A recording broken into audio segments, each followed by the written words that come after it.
Oto, mga igsoon. Nyata karon aron hatod sa lubong ni Tio Hildo. Usa sa amo mga gisiran sa pulong sa Ginoo. Karon gikuha na ang iyang kinabuhi sa Ginoo. So, dili jud nato masabtan kung kanus ako to ang kinabuhi sa tao. Naa jud ay hangganan. Wala ta kasabot ug sa orasa na lang kutob atong kinabuhi. Karon ugma na lang kutob o sunod tuig. So, natay dapat buhaton nga pagpangandam. Dili pwede. Hello, kumusta? Okay na, sige, lakara mo? Sige. So, wala ta kabalo kung gano saan na lang kutob ang kinabuhi sa tawo. Kini ako ning gi-video aron pag-remind sa matag usa kanato dili kita mo'y nagunit sa tong kinabuhi. Anytime pwede siya kuhaon sa Ginoo. Pwede ta nga mupanaw ni kalibutan. But doon na tayo dapat buhaton sa tong kinabuhi. Atong iandam ang atong kinabuhi nga sa dili pa mupanaw ang atong kinabuhi ning kalibutan na sa wala pa maabot ang oras para sa atong pagpanaw. Alagaran nato ang Ginoo. Ang pagpangandam sa kinabuhi sa tao, nagkinabuhi kita nga na ang Ginoo sa tong kinabuhi. Wala ta mabuhi para sa kalibutan, kundi nabuhi ta para sa Ginoo kay ang Ginoo mo'y naghatag nato og kinabuhi. Ang atong lawas mo pauli ni sa alabok. Kay dito manigikan ang atong kalag ug ang espiritu padungad to sa Ginoo. Muna nga, mentras buhi pa ta. Mentras napat tayo chance na pa'y mga opportunity nga gihatag ang Ginoo nato aron kita makapagbalik loob sa iyaha, aron kita makapangalagad kaniya. Atong buhaton ang atong pinaka-best para sa Ginoo. So simple lang atong mga buhaton mga igsoon. Sa di pa mo abot ng higayuna sa itong kinabuhi. Sama ni Tatay Hildo, wala na ni pauli na sa langit. Kananaang andamo na to ang atong kinabuhi. Hatagan na tong value. Kaya ang atong kinabuhi valuable at tubangan sa Ginoo. Kaya si Ginoong Hesukristo namatay sa krus para makabatuntag kaluwasan. Pero kana siya nga tsansa mga igsoon. Nagihatag nato sa Ginoo. Dili nato angayan nga ipasag walang bahala. Dili nato angayan na ibaliwala. Kay may kinutuban na kinabuhi sa tao. Dili na ta pwede mo sulti sa Ginoo sa panahon sa paghukom nga Lord, pasaylo ako sa kong mga sala. Kay paghukom na mentras ni apatas sa kalibutan. Napay chance na musubay ta kung unsa nga dalan ang dapat nato subayon. Dalan ba padulong sa Ginoo o dalan padulong sa kalaglagan? Yang tao mamatay duharay kapaingnan. Dili diha dayon adto kag impyerno. Ang tao mamatay pagkahuman mo balik sa Ginoo, kahuman hukman ang tao aron ihatag sa Ginoo ang gante. Uyon sa binuhatan sa tao din sa kalibutan. So wala jud tay choice, hindi alagaran ang Ginoo ug dili ta magtapol-tapol niya na mga igsoon. Puro na lang pangkalibutanon ang ginatinguha nato. Puro na lang ta malipay sa mga kalibutanon na mga buhat. But wala nato gikalipay nga ana ay Ginoo nga angayan day natong simbahon, tahuron, alagaran. Angayan day nga atong himayaon ng Ginoo sa tong kinabuhi. Kay kung wala ba ka makahuna-huna usahay, wala ba ka maka-question sa imong kinabuhi nga unsay purpose nga ni ako sa kalibutan. So igsoon, dili aksidente ang imong kinabuhi din sa kalibutan. Kay even ang Ginoo sa dihang nakigsulti siya kang propeta Isaias, nag-ingon dito sa Jeremiah chapter 1 verse 5 nga sa wala ko pa ikaw buhata umula di asta ko angkan sa imong inahan, sa wala pa ikaw matawo gipili ko na ikaw alang sa usa ka balaang katuyuan. Gipili ko ikaw aron mahimong propeta sa alang sa kanasuran. So igsuon kung sa kinabuhi ni Prophet Jeremiah dili aksidente kay gipili siya sa Ginoo. So meaning to say dili ordinaryo ang yang pagkatao. Dili siya basta-basta na tao kay Ginoo mismo ang nagpili niya. So kita sa atong panahon karon ang Ginoo mismo nipili nato. So wala pa kita matao sa kalibutan, adunay purpose. Adunay plano, may plano ang Ginoo nato. Nagingon si Jeremiah 29:11, for I know the plans I have for you, declares the Lord. Plans to prosper you and not to harm you. Plans to give you hope in the future. So igsuon na ka na ang mga promise sa Ginoo na sulat sa Bible, tinuod ka na.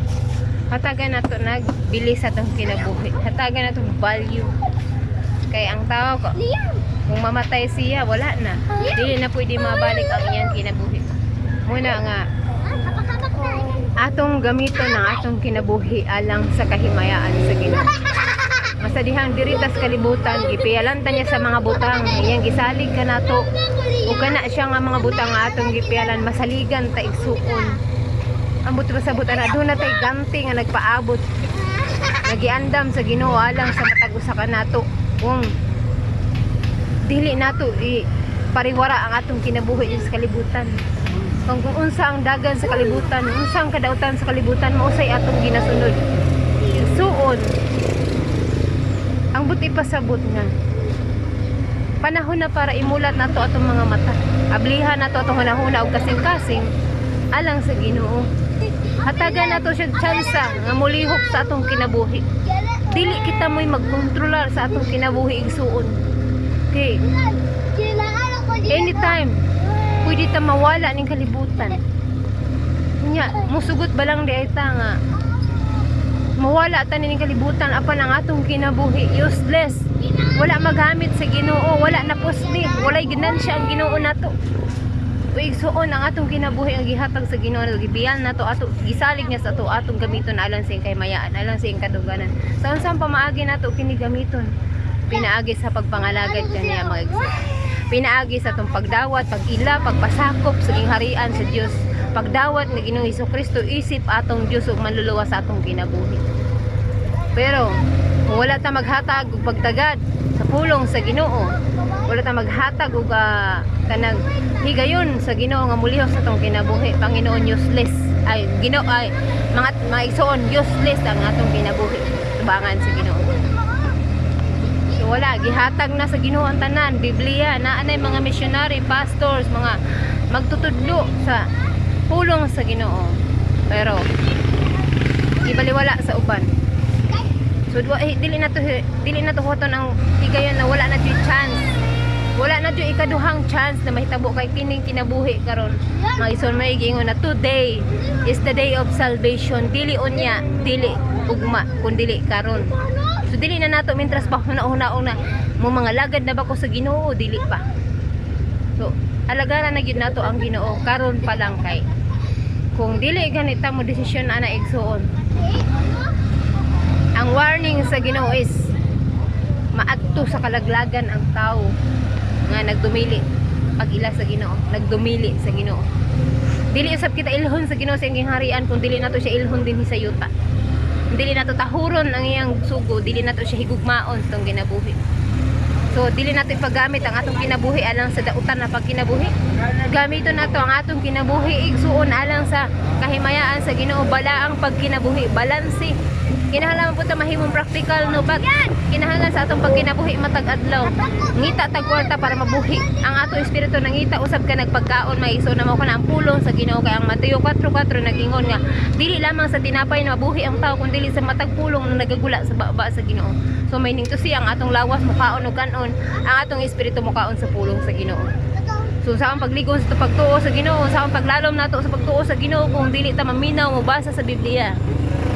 Igsuon dili relihiyon ang basihan aron ka maluwas. Dili relihiyon ang basihan para ikaw malangit.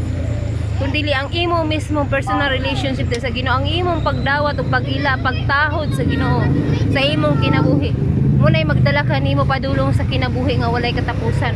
Apan kalaglagan ang samputan sa mga tao nga wala mo ilaw mo tahod sa Ginoo. Una nga karon palang daan huna-hunaon na nato sa makadaghan usa ta mag buhat og mga butang nga nasayod ta nga pwede tang masipyat, pwede tang masayop sa mga desisyon na atong ginapili sa atong kinabuhi. Kay diri atong makita nga ang kinabuhi sa tawo mulabay ra gyud kining kalibutan, walay mo pabiling buhi diri sa kalibutan, gawas kon siya kuhaon sa Ginoo didto na mopuyo sa langit. Mao kana ang ikaduhang kinabuhing walay katapusan na dili na gayud matapos kauban ng atong Ginoong Hesukristo. Usa mga igsuon ang ako ika-encourage kaninyo kung inyo man kining kitan-aw nga video, i-apply lang gyud nato ang pulong sa Ginoo. Desisyonan ra gyud nato nga alagaran ang Ginoo sa tong kinabuhi. Desisyonan nato nga magpasakop ta sa Ginoo. Walay taong mawad-an kung musulay siya pagsalig sa Ginoo. Makapaton pa hinuon siya gante gikan sa Ginoo. So walay malwala sa taong magpaubos at tubangan sa Ginoo. So dili na pride ang atong pairalon sa kinabuhi. Nga murag feeling nato kita nalay gagunit sa atong kinabuhi, ba't naa di ay ang Ginoo day kaput sa atong kinabuhi. So mga igsoon, ipaubos nato atong kinabuhi sa Ginoo. Dili nato kaya kung wala ang Ginoo. So maura ko to mga igsoon, ang tanan tungog og ang paghimaya, ang pagpasidungog diha lamang sa atong buhi nga Dios nga mao si Ginoong Hesukristo. Amen.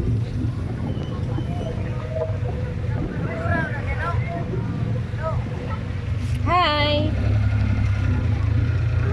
Ako, may pagdako-dako. Hi. What's in it? Okay.